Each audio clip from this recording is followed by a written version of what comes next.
Alright mga kapatid, welcome back po sa ating Coach Haji Vlog. Magandang umaga po sa inyong lahat. Ang oras natin po ay alas 6:33 ng umaga. Dito po tayo sa part ng maganda diba? Okay. Salamat sa mga nag-subscribe po at saka sa mga nag-views. Buong puso po ako nagpapasalamat. Sobrang na-appreciate ko po yung mga bagay na yun. Salamat po. Sa mga hindi pa po nagsusubscribe, subscribe na po kayo. Kung mabigat naman po yung subscription, kahit na yung like na lang or comment sa baba, maraming thank you na po. Thank you na po sa akin yun. Ang ating tatalakayin po at ating bibigyan ng reaction, yung walang katapusang pulburon issue. Di ba? Yan, bigyan lang natin ng kaunting reaction at opinion. Batay lang po sa ating nakita at napanood sa mga malalaking stream media. Okay po? Itong pulburon issue regarding kay BBM na nagbigay ng pahayag ang Maharlika na mayroon na siyang copy. Napanood niya na nga daw, di ba? Ito po wala na po talaga itong wala na itong katapusang issue na to. At nung una, di ba, trending hanggang ngayon pag ibinubuka po ito at pag binibigyan ng topic to, talagang blockbuster siya o nagiging trending talaga. Dahil sa unang-una, interesado yung mamamayan sa mga ganyang situation. Pero, di ba, ang hamon nga nila, ba't hindi pa ilabas o ilabas na? Pero, base kay Maharlika, yung last video niya, ilalabas niya na nga daw po yan. Nagkakaroon lang siguro ng yung coordination doon sa may hawak. Pero base sa kanyang testimonya, inapanood niya na nga daw po. At ang sabi niya ay totoo. Kung totoo po ito, ito'y bahagi na talagang malaking problema natin sa ating bayan. Pero alam niyo po, ito ang aking opinion lang po dito. Yung bagay na itong pulburon issue na to kay BBM, dapat tapos na po ito Opo, tapos na po dapat ito. Kung tinanggap niya yung challenge ni Tatay Digong na magpa-drug test ng sabay sila sa Luneta nung independent, di ba? Yung sa buhok daw, yung sa buhok na drug test, hindi yung sa, di ba? Kung ito binigyan niya ng pansin at binigyan ng kasagutan, hindi naman niya talaga sinasagot ang issue Inaakusa sa kanya, yan. Kumbaga bilang head, di ba? Bilang pangulo ng bansang Pilipinas, dapat ina-address niya rin 'yan. Kasi mabigat na paratang 'yan. Mabigat na paratang sa isang leader na kung talagang malinis o talagang walang bahid ng ano pa mang droga o paggagamit ng pinagbabawal na droga, dapat siya na po talaga dapat nag-i-initiate na maglabas o i-challenge niya rin yung mga nag-aakusa. 'Di ba? Pinangunahan 'yan, 'di ba? Ng Digong nung panahon pa na bangag nga po daw ang ating pangulo, tapos sinundan niya ng mga yung talagang nanungkulan sa bayan o mga personalidad katulad ni Senador Nicky Cositeng. Pinatotohanan din niya 'yan na talagang yay sugapa base sa sinabi ni Senator Cositeng, dahil sabay daw lang silang lumaki niyan Kumbaga yung nasubaybayan niya rin itong BBM dahil lagi daw talagang yan. Mahilig sa mga party doon nagkakaroon ng kaganapan base doon sa sinabi ni Senator Nicky Cositeng, di ba? Mga personalidad na hindi ka pwedeng magkaroon ng doubt. Bakit? Nakita mo naman yung linyahan ng mga salita na walang pasubali. Makikita mo yung nagsisinungaling at saka masasabi mo yung gumagamit lang o ginagamitan o binibigyan ka lang ng issue regarding do sa mga bagay na ipinupukol sa'yo. Kita yung kita yung sincerity sa bawat sinasabi, yung malilinaw, detalyado, doon mo makikita kung nagsisinungaling o hindi. Pero sa side po ng ating BBM, ang sabi ko nga po, tapos na po sana ito kung tinanggap niya yung challenge na sabay sila magpa-drug test ng Tatay Digong. Kung tinanggap niya to at nagkaroon na ng result na yung independent talaga, nagkaroon na ng result, tapos na po yung issue na to di ba? Pero bakit nananatili doon sa part na yung sa side niya na parang ini-ignore niya lang yung ganitong mga akusasyon sa kanya. Kasi mabigat ito eh. Drugs to eh. 'Di ba? Ito ang sinasabi nga sinasabi ni Captain Dado. Malaking problema po ito. Bakit? Pangulo, i- pinakamataas na opisyal na nanunungkulan sa ating bayan. Tapos may isyong ganito na hindi na-address o hindi sinasagot eh. Yung mga akusasyon na yan. Lehitimo at direktamenteng inaakusa na, 'di ba? Inaakusa na pero hindi sumasagot eh, 'di ba? Parang wala lang, okay lang 'yan. Kaya nangyari, nagkakaroon ng tinatawag na konklusyon ang karamihan ng mga tao na totoo. Pero hindi po tayo nagtatanong lang tayo. Karamihan ng mga tao nasasabi nila na totoo ang paratang. Bakit? Hindi nga po sinasagot eh. Walang inisyatibo para sagutin o pabulaanan yung mga bagay na akusasyon sa kanya na siya'y bangag o siya'y adik sa pagpupulburon, di ba? Kung iyon, yung paghamon sa kanya ni Tatay Digong ay sinagot niya at nagkaroon ng inisyatiba, o sige, sabay, tapos na po yung issue eh. Bakit? Naipakita mo, di ba? Nagkaroon ka ng inisyatibo sa bagay na sinasabi sa'yo. Ikaw mismo ang nag-challenge din. Sige, kula ko dyan, o di ba? Tapos na sana yung issue to. Pero bakit nga ba ganun, di ba? Hindi natin alam. Pero yung bagay na sinabi ng Maharlika na napanood niya na totoo, talagang may video na nangyayari. Yun yung sinasabi natin, mabigat na problema to. Malaking problema ng bansang Pilipinas. Bakit? Yung namumuno o pinakamataas na opisyal ng ating bayan, di ba? May bahid ng gumagamit ng pinagbabawal na gamot. Kung totoo nga po yan, di ba? Dahil hindi pa naman natin napapanood yan eh, di ba?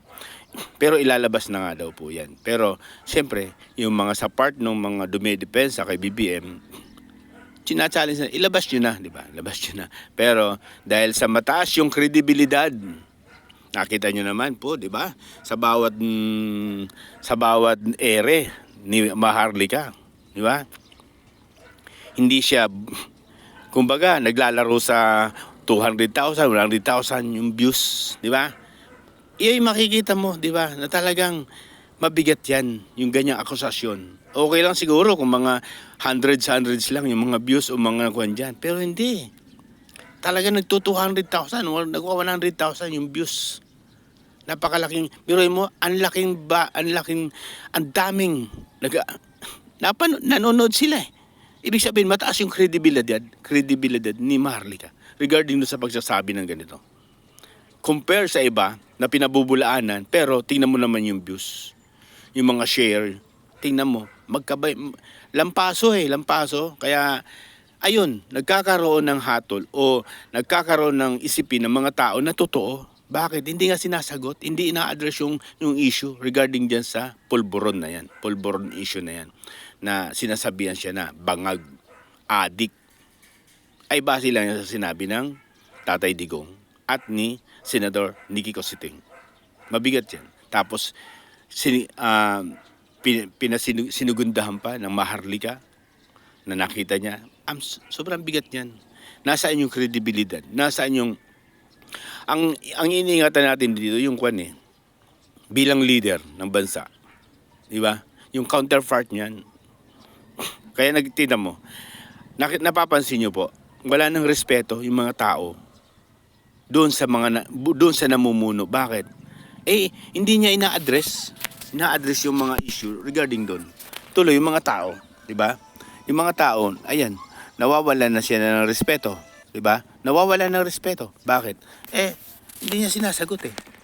Nagiging konklusyon ng mga raming tao o nagiging konklusyon ng mga sambayan ng Pilipino ay totoo.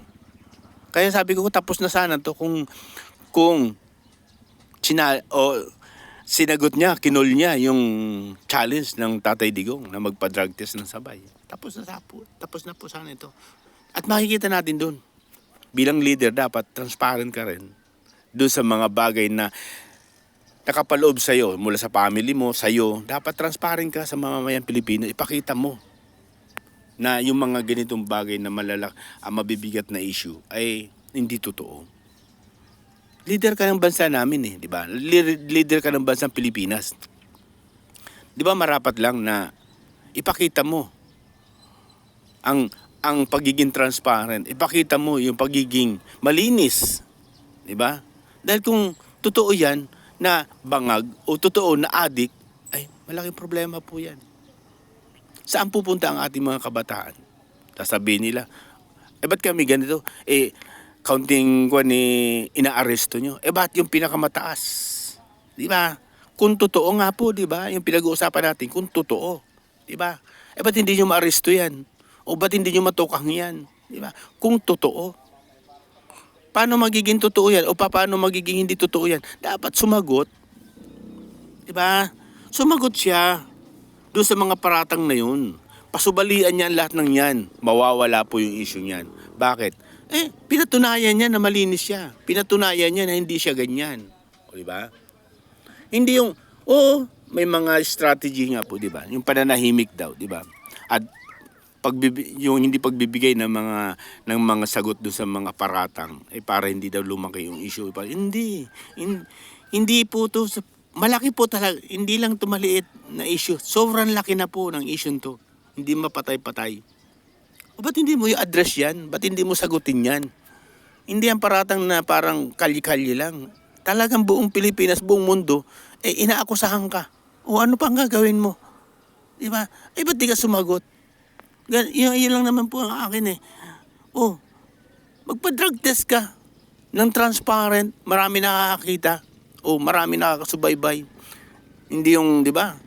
Papadrug test, nasa private o ano pa man, walang kuwan. Huwag yun. Dapat yung transparent.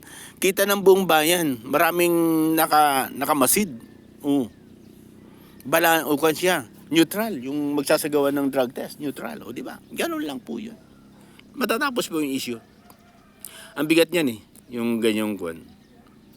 Dahil sa ikaw po ang namumuno sa aming bayan. Diba? Tapos pinararatangan ka na ganyang mga samut-saring paratang na hindi po siya maliit na issue. Ba't hindi mo nyo po i-address yan? Yun lang po sa ang aking pananaw po ha. Ito'y bahagi lang po ng ating napanood o nakita sa stream media na malalaki sa mga vlogger katulad ng Maharlika. Di ba? Napakataas ng kredibilidad niya. Sobra. Napakataas. Bakit? Siyempre, doon lang sa views eh. Doon lang sa kwan eh. Dahil kung mababa yung kredibilidad niyan, dapat nag-hundreds lang yan. Pero hindi. 1,000, 100,000, 200,000, 300,000 yung views. Gaano kataas yan? Ganyang karami ang naniniwala na ikay bangag. Ba't hindi ka mag-press release dyan o magbigay ng pasubalian mo? Diba?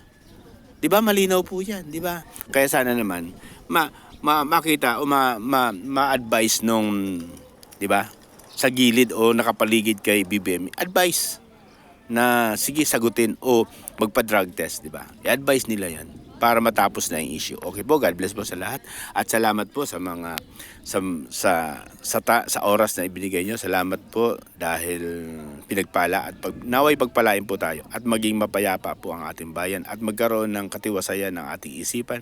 Sa mga namumuno sa atin, naway bigyan nyo po sila ng matiwasay na kaisipan at tamang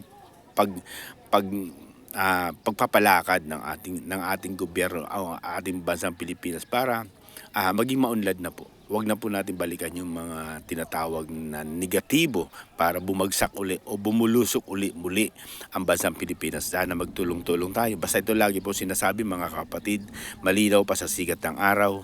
Kasi kung di ba, sabi nga niya, ba't ayaw mo pag-drug test? Di ba? Ang labo mo eh. Di ba? Sobrang labo mo eh.